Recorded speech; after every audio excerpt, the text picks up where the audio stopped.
কলকাতা টিভির পর্দায় আপনাদেরকে সকলকে স্বাগত। আমি পূজারি রয়েছি আপনাদের সঙ্গে।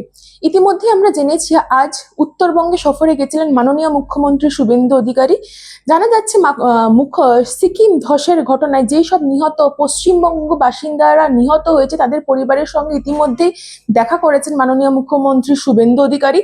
পরে তাদেরকে জলপাইগুড়ি জেলা শাসক কার্যালয়ে এসে তাদের মৃত পরিবারের হাতে চেক তুলে দেন বলে জানা যাচ্ছে। পরে তিনি সাংবাদিকদের মুখোমুখি হয়ে নানান রকম প্রকল্পের কথা আলোচনা করেছেন, যেখানে তিনি আয়ুষ্মান যোজনার কথা বলা হয়েছে, যেখানে তিনি জানান আয়ুষ্মান দিবস থেকে রাজ্যে আয়ুষ্মান কার্ড বিতরণ শুরু হবে বলে জানিয়েছেন। তিনি জানান 70 বছর ঊর্ধ্বে যেসব সিনিয়র সিটিজেনরা আছে তারা এই অর্থাৎ 40 লক্ষ সিনিয়র সিটিজেনরা এই আয়ুষ্মান যোজনার আন্ডারে থাকবেন বলে আশ্বাস দিয়েছেন, সুবিধা পাবেন বলে জানিয়েছেন মাননীয় মুখ্যমন্ত্রী। যারা আয়ুষ্মান ভারতের আয়তায় থাকবেন না তাদের জন্য রাজ্যে সিনিয়র সিটিজেন এর এক প্রকল্প শুরু হয়েছে, যেখানে মুখ্যমন্ত্রী স্বাস্থ্য বিমা যোজনা চালু থাকবে বলে জানিয়েছেন শুভেন্দু অধিকারী। এই প্রকল্পের মাধ্যমে সরকারি ও বেসরকারি হাসপাতালে 5 লক্ষ টাকা করে স্বাস্থ্য বিমার সুবিধা মিলবে বলে জানিয়েছেন। তিনি আরো জানিয়েছেন যে আয়ুষ্মান যোজনা পোর্টালে ইতিমধ্যেই নাম নথিভুক্ত করার কাজ শুরু হয়ে গেছে।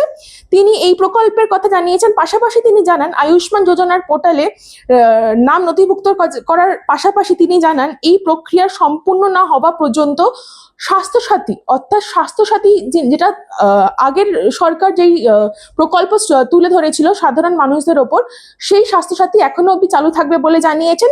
ইতিমধ্যে মুখ্যমন্ত্রী জানিয়েছেন আয়ুষ্মান কার্ড সম্পূর্ণ না হওয়া পর্যন্ত স্বাস্থ্যসাথী বন্ধ হবে না।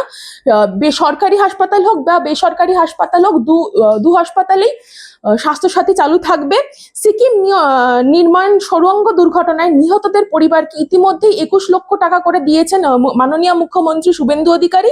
তিনি এটাও জানান যে পশ্চিমবঙ্গ সরকার এবং সিকিম সরকার উভয় সরকার একসঙ্গে যৌথভাবে উদ্ধার কাজ চালিয়েছেন।